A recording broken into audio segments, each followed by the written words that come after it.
Welcome to the Hangar Z Podcast, brought to you by Vertical Helicasts and partnered with Vertical Valor Magazine. In this two-part series, John Gray and Jack Schonely sit down in the recording booth of Vertical Magazine at VAI Verticon in Dallas, Texas, with one of our favorite people in law enforcement aviation. Pilot Tony Weber has 42 years on the job with San Diego County Sheriff's Office, 32 of which were spent working air support. Tony has been a guest and a co-host on the Hangar Z Podcast many times, but this time there's a fantastic bonus. Tony's wife, Wendy, joins us to discuss the journey of a spouse in law enforcement. You do not want to miss Wendy's perspective on the good times, bad times, loss of friends, SWAT callouts, wildfires, celebrations, and even retirement. Wendy's insight provides a great path to a successful marriage in a law enforcement family. Tony will discuss his amazing career from the academy as a 20-year-old to his jail tour, patrol duty, SWAT, and his 32 years in aviation. He has seen firsthand a great deal of change over those years in a variety of airframes, technology, safety, CRM, and unit culture. This was a wonderful conversation with two amazing people, and there might even be a few surprises, including a first on the Hangar Z, a game show. Thank you to our sponsors, Precision Aviation Group, Shotover Systems, and Summit Aviation. Welcome to the Hangar Z Podcast, brought to you by Vertical Helicasts. The Hangar Z Podcast is the first and only podcast dedicated to promoting and exploring the personnel and equipment behind the missions in public safety aviation. Join your host, John Gray, Jeff Ratkovich, and Jack Schonely. Still southbound, skidding to a stop. Stand by here. Looks like you're getting ready to bail. Heads up, guys, bailing. Okay, the guy, he's running through the house, jumping the fence, threw the shotgun, threw something out. Grabbing the shotgun. Don't go over that fence. Don't go over that fence. Grab the shotgun again. He is armed. Stay there. Hold your position. 4 on the stop. You're in custody. They're advising code 4 on the stop. I think one of the most embarrassing things that in my career that happened, I was in a foot pursuit, jumping over a fence. It was probably a 4-foot fence. Go to jump over the fence, and my magazine pouch caught the top of the fence and flipped me over. I'm chasing my glasses, all my yard sale everywhere. We still caught the guy, though. Yeah. Oh, there you go. But it was embarrassing. I'm picking up all my stuff. Yep. It happens. Wow, it's pretty cool looking over the course of your career and all the stuff that you've been a part of, and looking at the technological changes, the cultural changes that you've been a part of.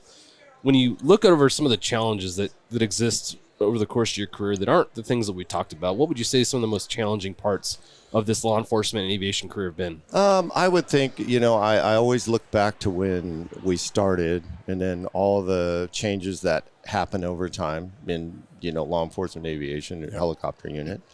I think back to where we had in-house training when I started, and there wasn't all of this going on like we have right here with Expo and the pre-conference courses and the rescue courses.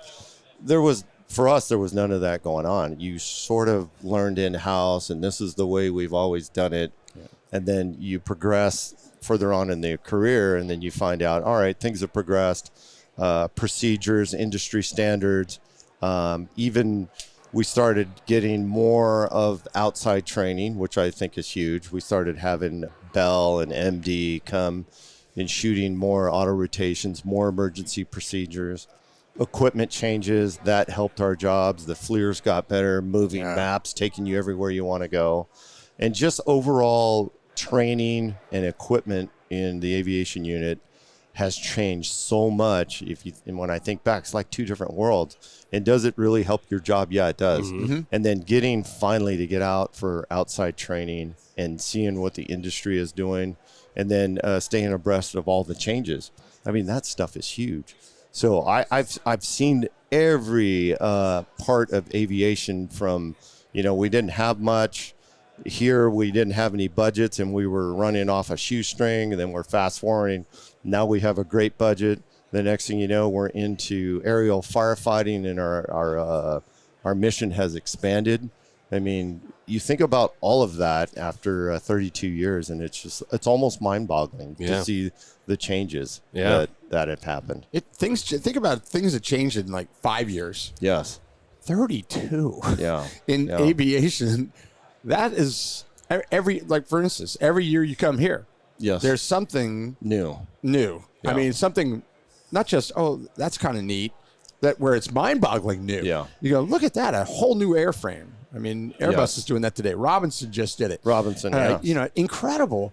And the technology, then when you go to Abscon and you go to the FLIR and you go, look at the stuff, how it's progressing. 32 years, you saw a lot of things change and things that didn't even exist at all. Absolutely. Where the idea wasn't even there 32 years ago, that are now there and are part of like required equipment. Yeah. I mean, you think back, you start off in your early career, and what was there when you started at LAPD? What were you guys flying?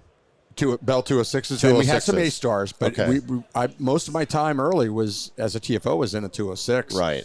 And with a Thomas Brothers guide, absolutely, and a Night Sun, and gyros, small, kind of bulky the binos, and that was it. Yeah, that was it. There was nothing else. You depended on your skills with the map book and your communication skills and the radio package and getting on those. Yeah, it was very the big basic. Ball under it, the gyro stabilized thing. Very basic stuff. Very basic. Did you work patrol on a Model T? Oh, thank you. Is that a question for you, Tony? No, that was to you, Jax. Yes. He had to crank the engine. So you get what I'm saying. You started out in the 206. Yeah. That's not a power monster. No. I think back to our early days in the 500s and you and your 206. There wasn't much useful load. When you lifted off, you were probably downloading fuel if you wanted to take passengers, and there just wasn't a whole lot of room. And I think back to how basic everything was, and you made it work. Yeah. And then you move forward, and now the job has changed so much with technology. And it does. It improves your job and makes some parts of it easier, but the job itself as a TFO, and I've always said, the TFO job is the hardest job in the helicopter. Would you guys agree? Yes, absolutely. Once you get to become a pilot, that guy or girl has so much multitasking going on, and you have all this high-tech equipment, but you still need to know how to use it properly. And if you don't, you're already 3 steps behind. Yeah. And we've had people try out in the unit that you just cannot multitask. You are behind the power curve. And then you got the people that are just, they come up through computers and they're nice cell phones. The new generation, I'll call it, and they get in there and they're going through the moving map and, the Thor's hammer with your FLIR with 2,000 buttons on it. Some of them have no problem with it. I mean, you see both ends of the spectrum. It's just crazy. The 206 thing that comes to mind, my first ride along was in a 206. And I thought, that was mid-'80s. Yeah. And I didn't think anything of it. I just, I'm hopping in a helicopter. And then, fast forward to 2000 and you become a pilot in a 206 and you're going, I can't believe that they took me for a ride along this. I mean, exactly. There's not a lot of power here. But they did. And it was just part of that's how they did it, what they did. It was they normal. managed the power. It was challenging for them. And I just didn't realize it because I was ignorant. I had no idea about any of that. Exactly. But that was the spark. Yeah. I mean, I went, whoa, this is really cool. This might have to go on the radar. But I got some other things to do first. But this might go on the radar. Yeah. And but the 206 with a ride along, yeehaw. Yeah, absolutely. Going back to technology, talk about the changes that came in through like your HTs, the communication side of what we're doing from a patrol standpoint to begin with, and then on an aviation platform as well. So communication-wise, our handhelds, we went to the 800 megahertz. Before that, there were these big... Yeah, you had this big, like, bulky brick-looking thing, and not many channels. And it was very rudimentary, and it was basic. You think about it. But you go back to those times, and that was normal. You thought, this is pretty high-tech, And then I think about the radios that we had in the 500s back then. They worked, but they weren't, the high tech ones that you see now. Yeah. So and then you go now our handhelds are 800 megahertz. You go 2 radio heads now in our helicopters, and you can talk to everybody in the county. And there's hundreds of frequencies in there. Yeah. I mean, you just think about it. Everything has progressed. Yeah. And that in itself, the radios, hundreds, you have to have a card on your kneeboard to figure out that weird frequency that they want to talk. You can't remember them all. No. So you sit, Impossible. flip through your kneeboard and go, oh, it's on page 5, and it's in talk group. That gets crazy in itself, trying to find a frequency in these new modern radios. Going back to the challenge of the TFO, not only do you have to operate all this stuff, you have to remember a lot of stuff too. Oh, yeah. Or at least how to find the information. Remember how to find the information. But man, the communication side of it's really interesting to me because look at the HTs and how big they were. A lot of them didn't even have lapel mics. Yeah. So if you're in a foot pursuit, you're trying to grab your radio out of your holster and then trying to reseat it. And now it's it's right there. It's much easier. But even cell phones, I remember my dad being in narcotics and he brought home the cell phone that was issued to him as a narc guy. And I'm like, that is so cool. It was one of those big bricks. And I'm like, you can talk on that. Like it was really cool to me, and now it's second nature. It's part of the equipment that we need to do our job. Yeah. For you, going back to the challenges that law enforcement's faced, when you look over the course of his career, from your perspective, what were some of the most challenging parts of the job from your perspective, and how has that changed? That's tough because I feel like challenging for me. Yeah. You mean? I mean, not just for him in particular, but for law enforcement as a whole, what challenges has, from your perspective, law enforcement faced and how have we responded to that? I think just improving the things that, they identified needed improvement. Whether it was, communications or a safety, type thing, training, whatever. I mean, like Tony has already said, I think about the early years and I mean, they just went to work every day and came home and, nothing really changed. Everything just stayed the same. Yeah. And then it was like all of a sudden things just started exploding. I mean, they were getting new aircraft and improving on that aircraft pretty regularly. And the training I feel like is a huge difference. Mm-hmm. And Tony talked about it so much. I don't know at first that I really recognized that it was missing, but then he started talking about it so much and how valuable he felt it was and the improvements that he saw in their unit. And I realized, that's critical. I mean, that is crucial to stay safe. Yep. First and foremost, to stay safe, but also just to be able to serve the county of San Diego better. Yeah. I mean, that's their goal. That's what they're there for. Well, I think of public sentiment a lot because it seems to change almost by the day. Oh, yeah. And unfortunately, we've been on a kind of a downhill trajectory for a while. But when you look over the course of your career and all the ebbs and flows as far as public sentiment and all the political winds that change all the time, what advice do you give for the officer who's been on for 1 to 5 years is like, man, this is pretty rough. You've seen a lot of those ebbs and flows. What advice would you give to that young officer? So I'll go back to not only that young officer. I'll take it a step even further backwards. I've had young people that aren't even in law enforcement anymore. People that we know through family, friends, or it's through the department. Hey, my son or daughter wants to talk to you. You've been doing this a long time. Give them some advice. They want to go, I want to apply to the police academy or the sheriff's academy. And I'm very honest with them. I'll say, I've had a great career, but when I started my career, it's not going to be what you're about to get. Okay. Everything that you're going to do is going to be scrutinized. I won't say everything, 80% of what you're going to do is going to be on your body-worn camera. If it's not on that body-worn camera, it's going to be on somebody's cell phone. Everything you do is going to be scrutinized, and it's going to be on some type of electronic device. They're tracking your cars. My point to this is when I came on, and I'm not saying as law enforcement as a whole, it's this way. When I came on, we were the good guys. And sometimes nowadays, we are not the good guys in a lot of people's eyes. I will tell them that. There are going to be people there that don't like you. They don't like what you're doing. They don't like your badge. I'm not trying to discourage you, but on the flip side, there are a lot of people that love law enforcement and they will back you till the cows come home. But I want you to know what you're getting into. Things have changed, and it's a whole, and I think you guys would agree, it's a whole different ballgame Completely different. now than when the three of us came on the job. Would you agree with that? Completely different.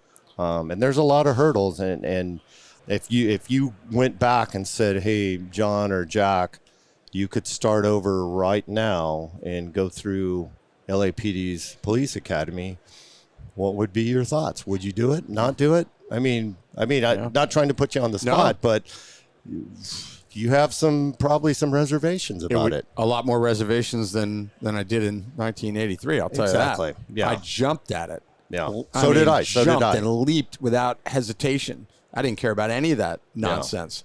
But knowing what I know now, if I was 23 again, and I'm getting in, I'd really have to do some soul searching. Exactly. It's not as easy a decision anymore because of everything you just said. Yeah. The scrutiny. They parse every syllable that you say. Yeah.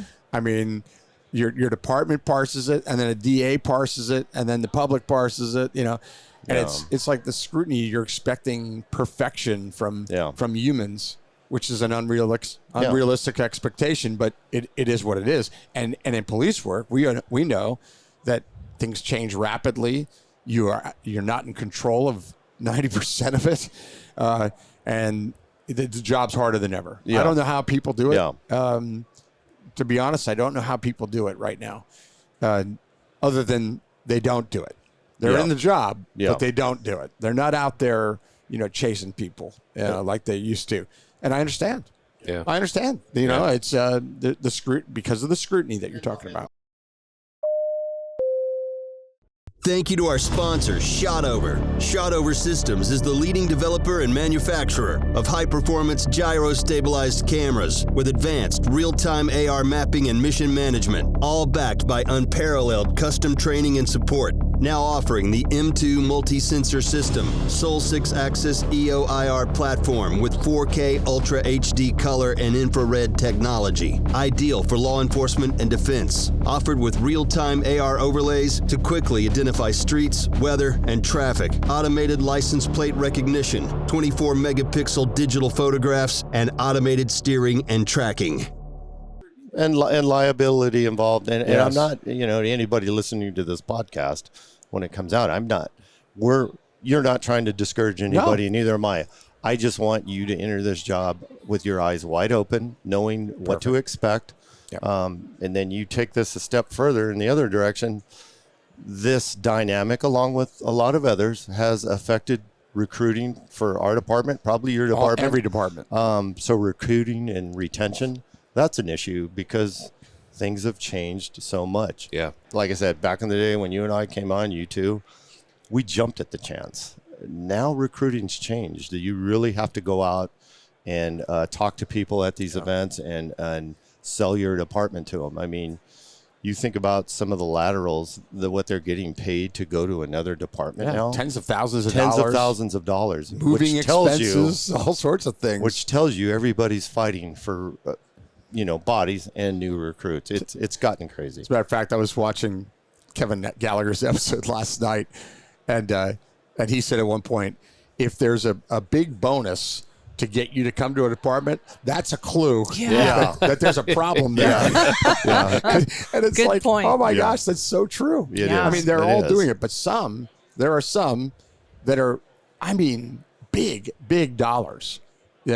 Tens of thousands of dollars to come and, you look at it and go, I wouldn't go to that department for triple that. Exactly.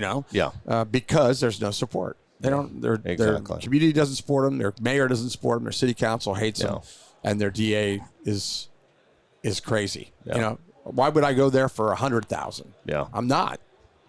Oh yeah, and that's part of the problem too. That we talked at length with Kevin about, but it's everywhere. Yeah, it's and everywhere. then you think It's a about not so much recruiting. You take it over into the aviation units, the law enforcement aviation units. I'm seeing now it's not so much recruiting or getting people to come into your unit. It's now keeping them. I mean, I have seen it, not only my department, but I have close friends in other aviation units. They're losing pilots, and it can be either to the airlines. You got guys leaving, to go fly airplanes. They want to go do that. You're losing your helicopter pilots to that. You're losing people that are later in their career like me, and they go, hey, before I get any older, I'm going to retire. I got a retirement right here, and I'm going to go double dip somewhere else. Yeah. We're fighting that, and I see other law enforcement aviation units fighting the same battle. Yeah. We can't keep our pilots all of a sudden. Yeah. And you're going backwards. We just talked about in the recruitment battle, some of that battle needs to be fought within your own agency to keep the people you've got, like you're talking about. Yeah. Let's work on what Clint Pulver talks about. Let's make these people so happy they don't want to go anywhere else. Yeah. And how do you do that? It's through good leadership. It's through good training, good equipment, like all these things that some take money, obviously, technology and those things, but good leadership doesn't. I'm talking about just being a good person. You know, it's hard and it's not that simple. I get it. But if you focus on just trying to improve your agency, the culture within your agency, I think it does a lot for the retention side of things. And then you're not fighting so hard to recruit people, and it's tough. Like you said, everyone's fighting for the small pool of people that are qualified and willing to do the job. Yeah. But I will say law enforcement and public safety in general, still, it's a noble profession. Absolutely. It's a chosen Yeah. group of people who've decided that they're going to put other people's best interest and their goodwill in front of their own and step in front of something that's bad to protect that person. I just think it's a noble profession. No, I agree with you. Absolutely. Back to what I was saying about people asking, hey, I want to come on the sheriff's department. I'm not saying it's all gloom and doom. I'm giving you the things that I want your eyes to be wide open to. Yeah. Once I've told you about that, this is a great career. It's rewarding. You obviously want to go into public service, and you can read who you're talking to. This is where you need to go. I'm just telling you the things. I don't want you to be surprised. Yeah. This is how it is nowadays. And that's important. Not trying to put a downer on it, because we need recruits, and we will take you, and it's a great department, and we got a lot to offer. It's reality. Work your way up to. You're just telling them reality. Yeah, That's exactly. all. Yeah. And in some ways, I look at these youngsters that are coming on, and I admire them even more because as long as they have gotten the Tony talk, I mean, and they have that realism, if they've heard all that and they're still signing up, I admire that. Good on you. So do because I. It takes more courage to do it now. Not gunfire and the obvious things. No. It takes more career courage to survive your career now than it did for our era. And because they're willing to do that and hear all those negatives and still sign on the dotted line and go to that academy, Absolutely. I admire that. I do too. Great. It takes a special person to do that. And, I give you credit for that. Me too. What would you say are the most rewarding aspects of your career, or the things that have made you the happiest? Not like, certain moments, but just overall, what are the things that have been rewarding for you? Other than visits from me. When I came to you. Jack would come down and he's tagging the backseat of my Chevy Tahoe, and I find it 3 months later That's my favorite one. Yeah, I'm at the car wash vacuuming, and I'm like, he got me again. So besides that, oh man, tagging helicopters, that's gotten so good. It's become an artwork. It is. It is. I would think. Real quick on that, we're plotting on this 412 EPX from Kern County over here. We're plotting to figure out where we're going to put our sticker. Yeah. So we're gonna put our heads together and figure that out. So anybody at Kern County Fire, I have some ideas. You better pay close attention in this next inspection, because we're gonna get it. Sorry to interrupt you. Oh no. So my passion. I loved all of the flying when I started out. I really loved the MD 500 530F. Great product. We just grew out of them. But when we started the fire rescue program, man, I had a passion for firefighting and rescue. And you talk about rewarding when you're on a fire and you help steer, some flames around a home, you help save a home, or the immediate gratification of you're hoisting somebody out that if they're in such a bad area, if you weren't there, they were in trouble. Those type of things. That's very rewarding, and sometimes it's on a weekly basis. In San Diego, we get a lot of hoist rescues, obviously a lot of fires. Fire seasons are going year round. But just going out, and I think that's what kept me there, 32 years out of a 42-year career, is just the the rewarding part of doing that kind of flying, which I didn't do before when I was just a patrol pilot. And then we changed our mission and added the fire rescue side. And oh, cool. Man, that's been very rewarding. Yeah, I figured you were going to say that because we talked when we hijacked the Real Rescue podcast the other night. At the bar, we talked about this a little bit. You mentioned that you've had people come back. Yeah, that you rescued to the hangar or at an event, send you a letter, and they send you something, send you a letter, a thank you. Talk about that. So, most of the time you don't do this job to, have people, high five you and, hey, you did the greatest job. You do it because you're in an aviation unit. That's part of your mission. You enjoy it, first of all, and it's a passion. But every once in a while, I will say 85% of the people you rescue, you never hear from them again. And that's okay. You got them out of a bad situation. They're safe. You got something out of it. You saved their bacon. But there's times that you get these little surprises where somebody will show up at the base and they said, hey, 6 months ago, you rescued me and my daughter. And I'm like, oh, my God. And I didn't even see them. When you're up front and they're getting hoisted up and they're all covered up, you don't even know what they look like. And they'll show up sometimes and give you a thank you, bring you some cookies, or you get this random letter that you're like, who's this? And you open it up, and it's somebody that you rescued. That's nice. Cool. I mean, that kind of stuff's pretty cool. Yeah, it keeps you going. Yeah, absolutely. Everybody needs that. Yeah. Everybody needs to be thanked now and then for, even if it's just your job. It reminds you that people appreciate what you're doing. Yeah. You don't expect it, but it's nice to get it once in a while. It is. Well, and I would say, for the most part, it's a thankless job in the sense of he's saving people's lives and property, but he does not get a thank you in the end. Yeah. Really, Yeah. for the amount of And we don't missions he expect goes it. It's on, our and job. he doesn't Right. expect it or want it. Right. But it's such a nice little gift. Yeah. So When special. someone takes that time to write a letter or stop by, the hangar and bring a little treat. For you, Wendy, what's been the most rewarding part of this whole career path for you? Watching him grow and and just become, this passionate pilot who loves what he does, puts 110% into everything he does. He cares so much about the safety of his crew, his boys. He calls his CAL FIRE kids, his boys. 20-somethings. He cares so much about them, everybody at Astria, and just watching him develop into this person who, is really significant to that unit and has built the fire rescue program into something really incredible. And he cares so much about it. And that just, I'm so proud of him. Yeah. Here, I'll do this for you. Yeah, you take care of that for me, Jack. It's just, I think back to us when we were 18, and although I knew he'd do something pretty incredible with his life, that became pretty evident.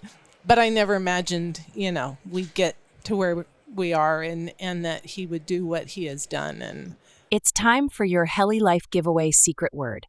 Listen up and remember this word because you'll need it to enter for a chance to win exclusive Heli Life gear. Ready? This episode's secret word is Sikorsky. Visit contests.verticalhelicasts.com to enter the secret word. What's incredible to me is it's not just within his own agency that he's created this legacy. It's worldwide. You've mentored people worldwide. You've taught people worldwide.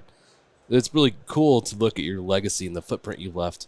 Talk about mentorship. And I think back to the first AppsCon I went to and how kind you were to me as a brand new, TFO, no business sitting in the group of people I was sitting with, but you were welcoming to me. Yeah. And I'll never forget that. So it's such an honor for me to sit here and talk to you guys about the legacy that you've created, keeping in mind how impactful you were to me as a brand new TFO, and you've done that to so many people. You talk about the military folks. Yeah, you're opening the door and be like, hey, come talk to me. I'll help you. That is extraordinary. If we had more people like you, our industry would be much better off. Yeah, I mean, I can't say this enough, and I do it with my own guys, the pilots I work with, or the TFOs, and then anybody I meet, all the relationships I've built here, at the conferences, and people I know in foreign countries. Derek from Dublin, he's quite the character. But most of these people that I know, I'll say most, not all, will do what I'm willing to do, is take a few minutes or a few hours out of your day. Like this morning we did it. It was only an hour and a half, but I think that Marine pilot walked away going, you know what?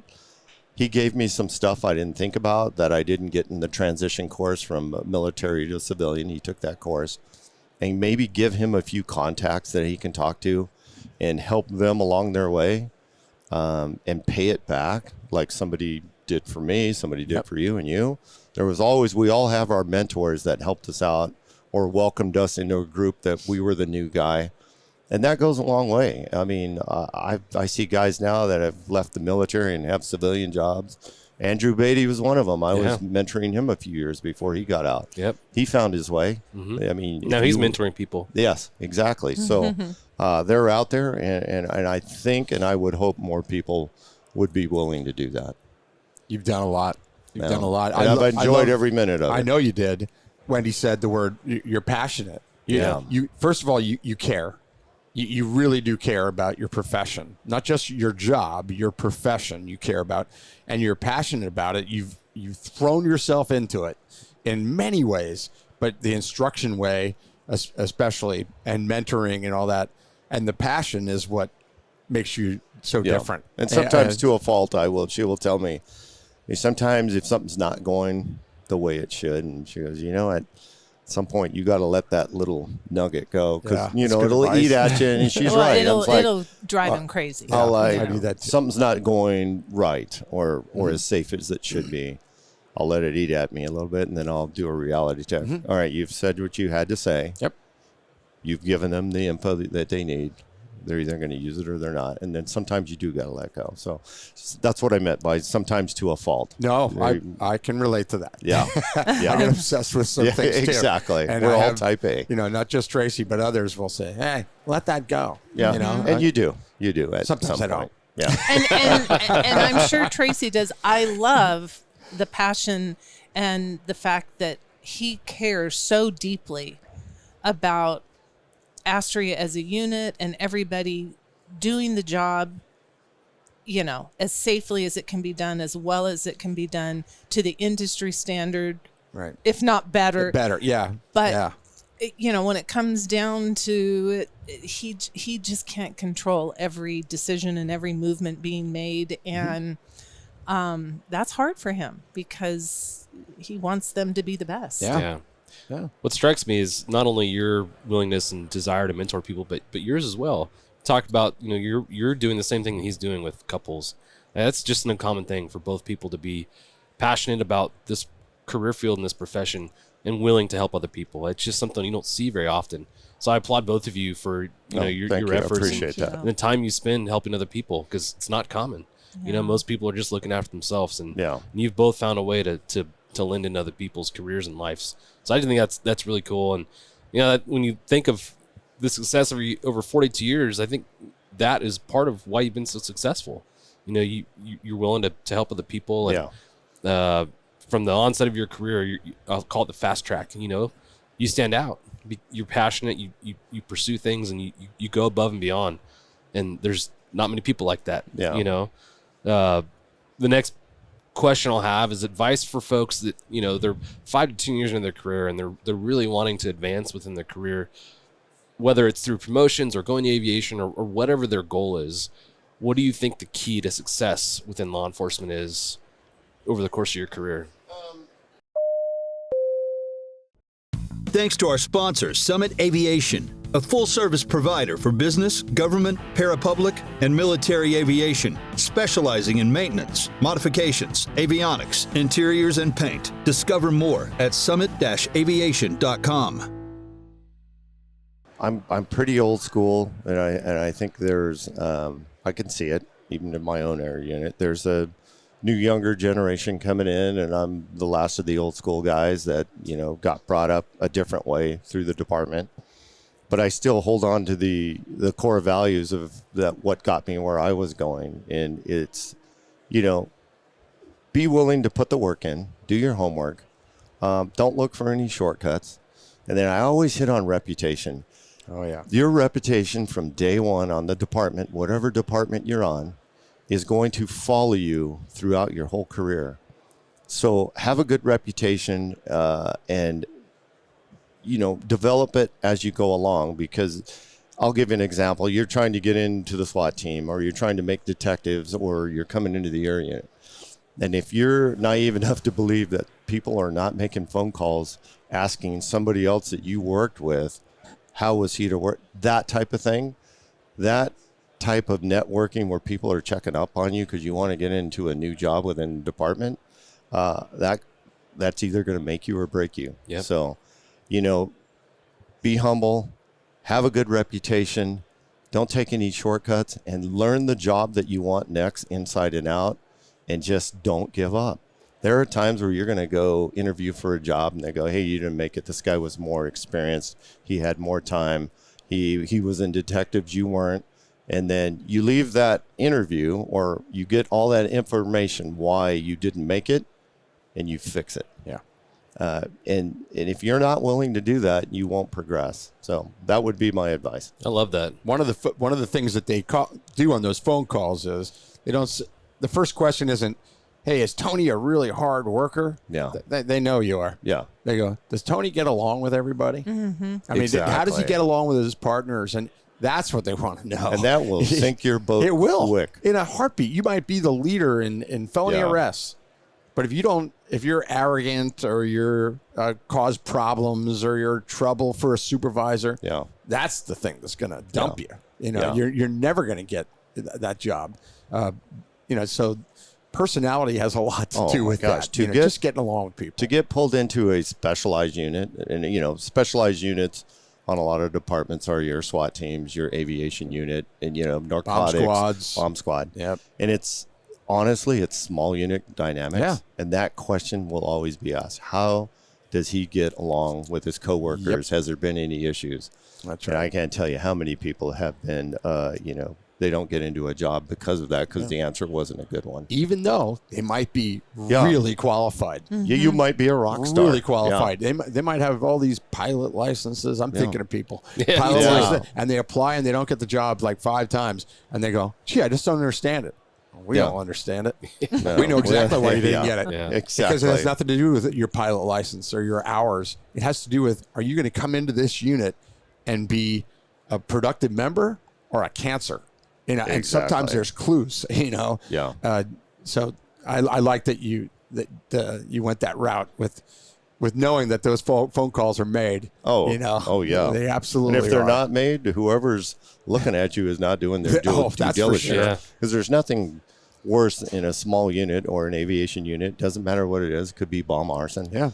You get in there, you take a slot, and your true self does not come out for a year later. And guess what? Yeah. How much money did you just invest in that person in whatever training you've given them in an aviation unit? It's a lot of money, especially if you're becoming a pilot. Yeah. They're spending a lot of money on you. So I've seen that exact thing happen. Yeah.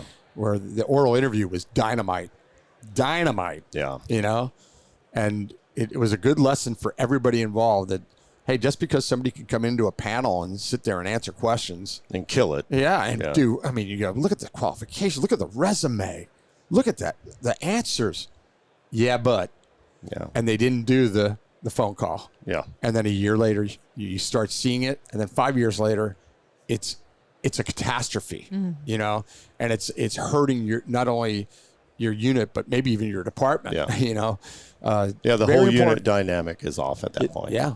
And that goes with, one of, your line pilots, and it can go all the way up through supervision. Sure. I mean, Usually it starts there, right? Yeah, exactly. But you brought up cancer. Like, that's a term within our units. You let one person in, and the wrong person, they kill the morale and the efficiency of the whole program. So the term is fitting for that. Being that you've been a part of your program for 32 years, you've had a lot of influence on how the selection of candidates are made. Can you talk about how your agency selects the next TFO, the next pilot, and how your influence is, if how you've changed that essentially through the course of your career? We'll go back early days of Astria. You would get interviewed like when I came in, and it was just basically a interview with the supervisors of the unit. Maybe a few guys were in on it, and if they liked you, they took you.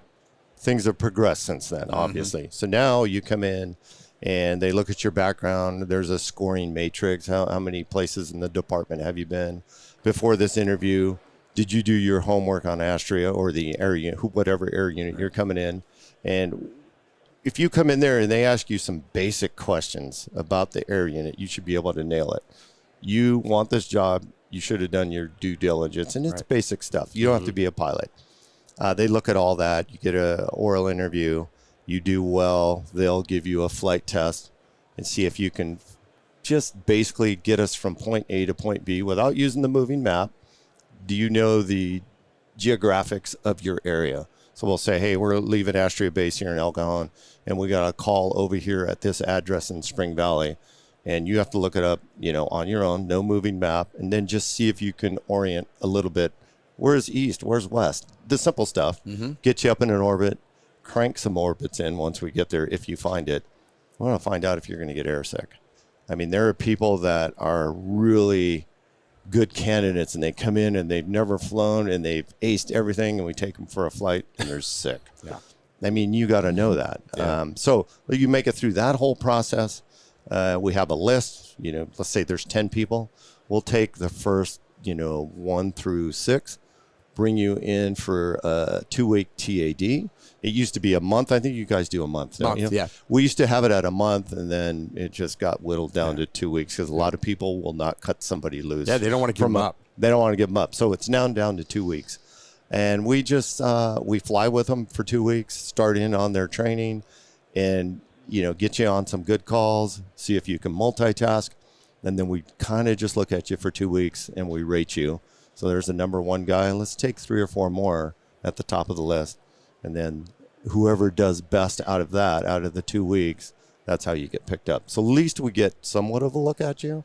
I'm not sure all aviation units are doing that, but there's no guarantee even after those 2 weeks that you selected the right person. It takes time. Right. I mean, you could be 6 months, a year into this and find out, hey, they didn't work out for this reason. We didn't see that coming. Right. But they did everything else. It's impossible really good. to see everything. It is. You don't have a crystal ball, but that's how we're currently doing it, and we've had some success with it. You've had a couple years to refine this thing and figure out how to select the right people. What trends do you see as far as candidates that do these things that ultimately makes them successful within aviation? I would say that the number one, were they a good patrol officer? And even if they weren't in patrol, they might be a detective slot or some specialized slot. Were they good at what they did? And we look at that first. And then when we get them in, we interview them, and you can tell a little bit about personality. Obviously, again, you don't have a crystal ball. How do they do in the interview? How do they talk amongst the troops? And then you see one of the big ones is multitasking. We've had some candidates get over in the TFO slot, and they'll finally get, luckily, we try and get them. We hope there's a pursuit sometime in that 2 weeks. Yeah. Because then you're gonna go to the top of the multitasking. So maybe get a pursuit. And we have found that some people get so saturated, even during daytime. Nighttime it goes to a different level. Sure. Goggles down, night sun, running the FLIR. You're trying to pat your head and chew bubble gum. That's tough. But try and get them into some kind of stressful call and see if they can handle the scene. Are they afraid to tell the patrol people on the ground, hey, I need you to set up a perimeter. You guys are just standing by your cars. You need to take over. And we tell them, when you show up on a call, you need to take over if that's what they need. Yeah. Some don't want to do it. Some don't want to talk on the radio as much as they need to. They don't want to pull the information out from their ground troops or dispatch. We need somebody who's a multitasker, somebody that is going to take over on the call and make it happen. Yeah. Some can do it, some can't. Yep. we called it being a dentist. You have to Yeah. pull things out of people, you know? It was, You are correct. that's It good. happens a lot. That's really good. yeah, it was interesting. You know, you shouldn't have Yeah. to do it, but you do. And we've talked about all this technology that surrounds law enforcement and law enforcement aviation. The most critical piece of technology that exists within the helicopter is the radio. If you can't use the radio and you can't talk on the radio, you're of no use to anybody. That's our Yeah. job. That's Yeah. what we really do, is provide that tactical insight based on what we're seeing, Yeah. you know, from our perspective. So if you can't talk, it's just Yeah. no good. Computer systems are great in patrol cars, but you have your on-scene buttons and your in-route buttons and all these things that are designed to reduce the amount of radio traffic that's being broadcast over these frequencies, which is great. But you get used to that as a patrol officer, and you go to aviation. Now you have to say it all, and you've not done that through your whole career, so it's really tough. So Yeah. I think communication is a big part of the success of a TFO. Multitasking, like you brought up, that's huge. You Oh, know, it's that's huge. probably the hardest part, Yeah. I would imagine. Yeah.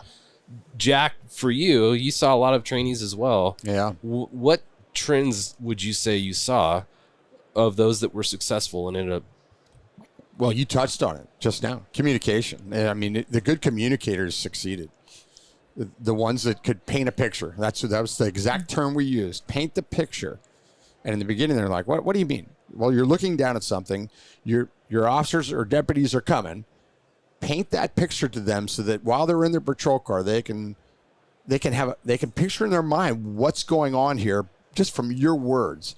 That sounds so simple. Yeah. And we know that Yeah. is not simple. No, it is not. And you can do it if you want to have a novel, but we need it clear and concise too, by the way. Yeah. You know, and that makes it really challenging. And I think I just talked to my trainer, my TFO trainer that I was on my loan with, was Frank King. And I just talked to him the other day, and we were talking about this, how I would look at something, I'd describe it, and then we'd get done, and he'd say, "That was a really good description. It was 200 words too many." Exactly. And I'd go, "Really?" Yeah. And he'd go, I said, "Well, what would you say, Frank?" I would have said this. And I go, "Oh, how did you do that?" You know, Yeah. but communication, Yeah. it's all communication. And then you switch seats from TFO to pilot. And guess what you're doing again? Yeah. You know, you're communicating with your TFO. You're communicating with air traffic control. You're communicating with air to air. It's all about Multitasking. comms. Yeah. It's amazing how much of this job is about communication. So if you don't have good communication skills, this is going to be a very difficult career choice for you. Yeah. You know, there are Agreed. other things that you can do really well, you know, where you don't have a bomb squad comes to mind. You know, cut the red wire. And you don't have to talk, you know. Yeah. You know, but this particular profession requires that communication skill. Agreed. Which means a good radio package to go with it. And we were talking about that earlier, how it evolved, and it's so much better and so much more efficient and effective. But you can have the best radio package in the world, and if that pilot or TFO can't talk, that's going to be a problem. Yeah. Yeah. You know? Yeah. They talk about successful marriages, and usually those successful marriages are good at communicating, you know? Yeah. Yeah, So we've talked a lot about that with the two Yeah, of you. How exactly. the communication helped you get through tough times and good times and Absolutely. bad times. Yeah, it's everywhere. It's everything. So it's a life skill that, you know, Yeah. goes above and beyond what we're talking about. Looking at the next, 10 years, the next 20 years for law enforcement, based on your career and what you've seen in your career, what do you see as the major headwinds, the major challenges that law enforcement is going to face, or public safety is going to face the next 10 to 20 years? Thank you to our sponsor, Precision Aviation Group. Mission-critical operators and fleet managers rely on Precision Aviation Group as a worldwide leading rotor and fixed-wing MRO provider. PAG provides tip-to-tail solutions in 4 MRO segments: avionics, components, engines, and manufacturing DER services. A single point of contact gives you access to over 150 million in inventory globally, 24/7. Just call 800-537-2778. Precision Aviation Group. Others sell parts. We sell support. From what I've seen right now, and it doesn't seem to be getting better, is retention. Mm-hmm. Retention of your pilots and your people in the air unit. If you can figure that out, you're going to do really good, and that might be a puzzle, but that's happening right now. So I don't think that's going to improve too much in the near future. So retention of your pilots. I think budgets are a big thing. there are some air units we're fortunate. We have a set budget. We have a budget for the law enforcement side, and we have a robust budget for the fire rescue side. So we want to we need training, we get training. We need new equipment, we get new equipment. It's not an issue. You got other units that live or run a air unit on a shoestring, and they're always struggling to find money for the next fiscal year. So keeping your people, budgets is next. And then, man, I think the helicopter are progressing so much in the new technology. I think that's going to be one of the pluses. But the retention and the budgets, I think, are two of the big ones. Yeah. And would you guys agree with me? Yeah. Very much so. For retention, do you have any suggestions on creative ways to look at retaining folks? I'm not saying for most air units it's supervision. I think it's treat your people right, give them the training they need, give them the equipment they need, have a good budget, and it all comes back to this. But I don't think you can fix if somebody decides, hey, you know what, I did the helicopter thing and I want to go to the airlines now. You can't avoid that. I don't think there's a whole lot you can do about that. And then there's another caveat. It seems like a trend nowadays that, I won't say a lot, but there's a lot of senior pilots out there. They'll get into their late 40s, 50s, and, they got 2 kids in college, whatever the scenario may be. Hey, if I retire now, I get my full pension. I'm still young enough. I can go fly over here. They'll hire me, and I'm going to double dip for a while. And that's become a trend that I have seen. So, yeah, it's rough. As a follow-up, when you become governor of California in retirement, what changes are you going to? No, I'll talk to Chad Bianco about that. Yes. Now, we were Chad. texting about that, about Chad Bianco and how he's running for governor and the positive things that would do for law enforcement. God, my goodness. It could be a game changer. I think it would be. Uphill battle. Yeah. Uphill battle. Yeah. But we know what he's made of.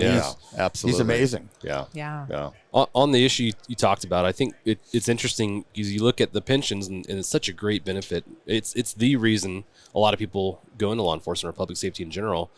I think if we could look at a way of addressing that, like San Diego PD has this drop program. If you can extend these drop programs and make it more financially lucrative for people to stay within law enforcement or public safety, that's a way. That's an and avenue. I think we're 1 year from the drop program, and I do think that will help. Yeah, stuff like that's great. I think we are getting it. Is there going to be? Do you know what the length of the time is? I think that you can do. I don't know how they're going to have it set up, but I thought somebody said you can go anywhere from 1 to 5 years. Okay, because a lot of the LA's 5. Yeah, and what they're finding is that because they're so short. Again, Gallagher talked about this.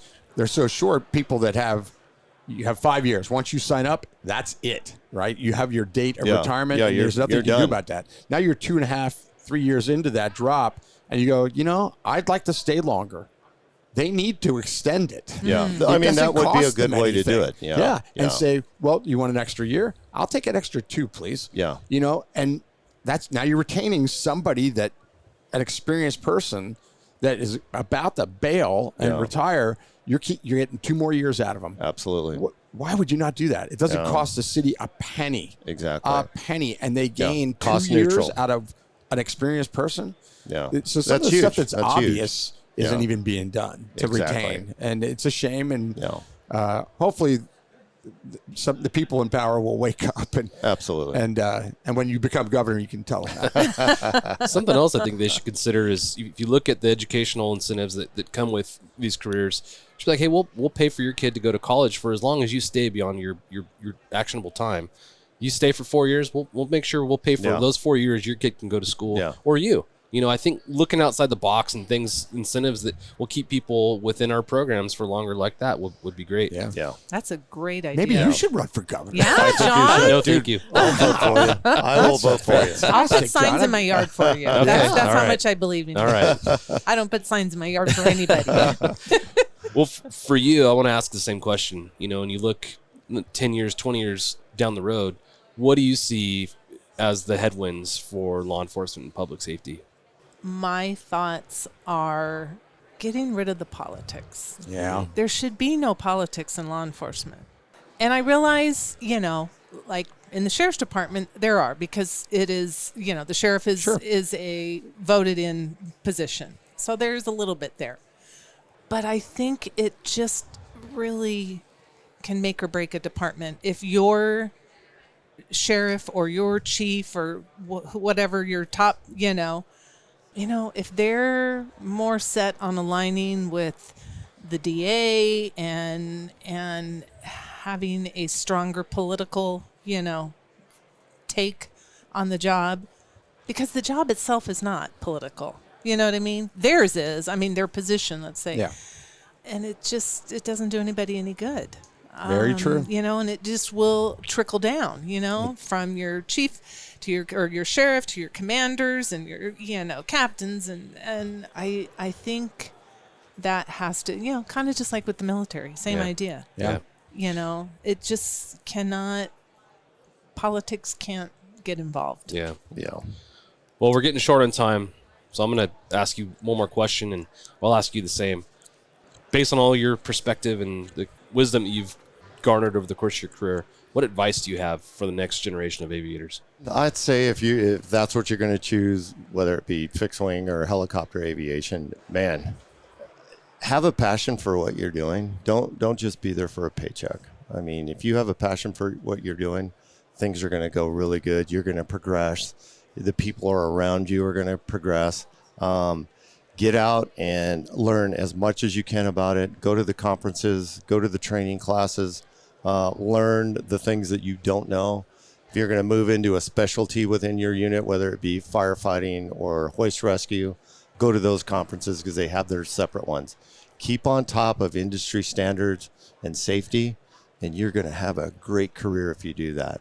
Be there for the right reasons. Good advice. Become a master of your craft, right? Absolutely.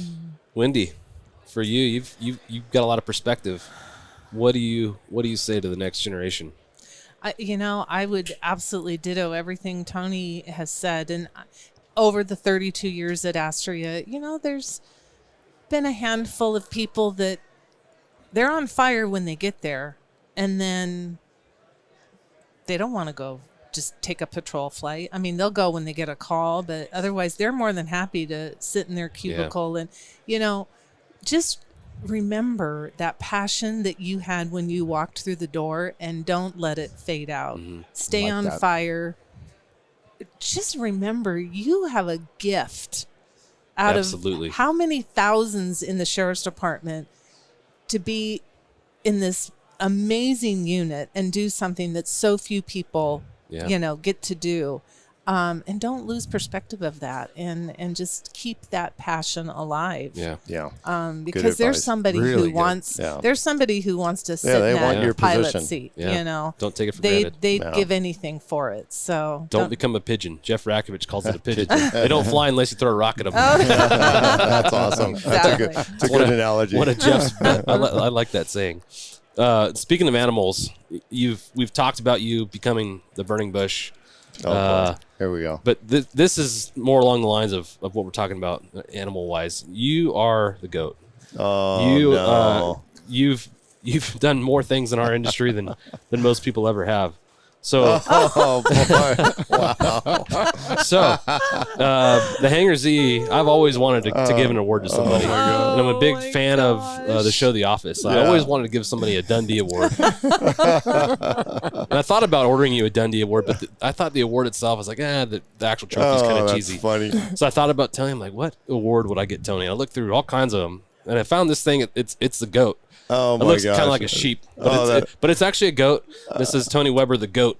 San Diego County Sheriff's Department, 1983 through 2025. Oh, man. So you you guys. God. The first inaugural Hangar Z Award winner. That is so the GOAT great. You Award. guys are killing me. That is so awesome. Thank you so much. Yeah. And coming from you two Let's hear guys. the crowd. Is the Oh, the here we crowd go. is there? Oh, thanks. Let me get some more. That's awesome. Thank you guys for that. Oh, I love it. That's great. Yeah. I'm glad I got the GOAT from you two guys. That's amazing. That is awesome. That is amazing. I love it. Tom Brady doesn't have one of those. Thank you guys for joining us. Thanks for having us. Your passion It was fun.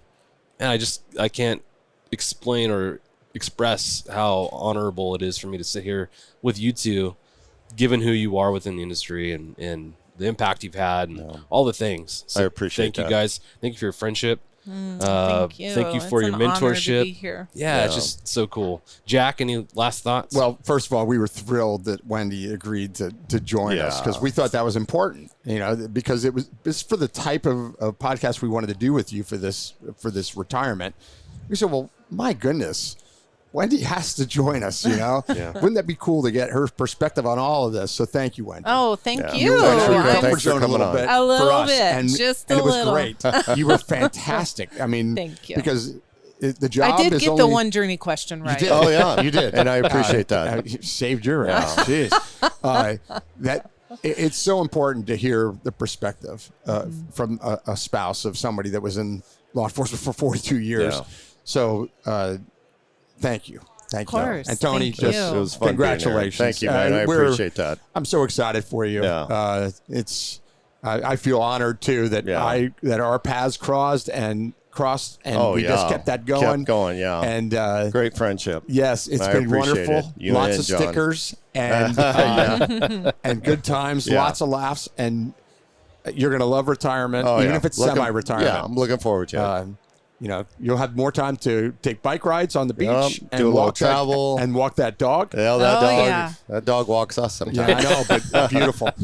So congratulations. Yeah, thank you guys. Thanks for having us on. I'm glad you got your Well, goat. thanks for the goat. That is awesome. I'm going to display John that nailed proudly. one, man. It was That is so good. That is awesome. Well, before we close out, I just want to thank Vertical Valor, MHM, for allowing us to broadcast in this booth. This is pretty cool. Yeah. When we first started this thing, it was not like this. Yeah. You guys have evolved too. It's awesome. Vertical's done some amazing things. It's an honor to be here with them and represent Vertical Helicasts. Absolutely. So thank you, Mike, Reno, and Linda. Yeah, thank you, Mike. And until next time, yeah, we'll catch you later. Right, guys. Thank you. Cheers. It was awesome. Cheers. Thanks for joining us for this episode of the Hangar Z Podcast. Don't forget to like and subscribe to hear more stories that promote the personnel and equipment behind the missions in public safety aviation. Lastly, stand by for a message after a word from our sponsors. Cheers. Thanks to our sponsor, Summit Aviation, a full-service provider for business, government, parapublic, and military aviation, specializing in maintenance, modifications, avionics, interiors, and paint. Discover more at summit-aviation.com. Thank you to our sponsor, Precision Aviation Group. Mission-critical operators and fleet managers rely on Precision Aviation Group as a worldwide leading rotor and fixed-wing MRO provider. PAG provides tip-to-tail solutions in 4 MRO segments: avionics, components, engines, and manufacturing DER services. A single point of contact gives you access to over 150 million in inventory globally, 24/7. Just call 800-537-2778. Precision Aviation Group. Others sell parts. We sell support. Thank you to our sponsor, Shotover. Shotover Systems is the leading developer and manufacturer of high-performance gyro-stabilized cameras with advanced real-time AR mapping and mission management, all backed by unparalleled custom training and support. Now offering the M2 multi-sensor system, sole 6-axis EO/IR platform with 4K Ultra HD color and infrared technology. Ideal for law enforcement and defense. Offered with real-time AR overlays to quickly identify streets, weather, and traffic. Automated license plate recognition, 24-megapixel digital photographs, and automated steering and tracking. Thank you for joining us today for another episode of the Hangar Z Podcast. John and I really enjoyed recording these episodes with Tony and Wendy Weber. They are both very special people and both have inspired others in so many ways. The mentorship they have both provided to so many people is simply amazing. A very special thank you to Wendy for sharing her thoughts, her feelings, her emotions on so many topics. We hope you found this conversation as compelling as we did. Thank you again to our sponsors and our listeners. John and I feel very fortunate to be able to share these conversations with so many of you. The MHM publishing team makes it all possible. Don't forget to check out all of the Vertical Helicast podcasts, including the Real Rescue podcast, the Helicopter podcast, the Vertical MRO podcast, and the newest member of the family, the Valor Flight Crew Podcast, covering the personnel and life-saving equipment behind helicopter air ambulance services. For more information, go to verticalhelicasts.com. Catch you the next time on the Hangar Z Podcast.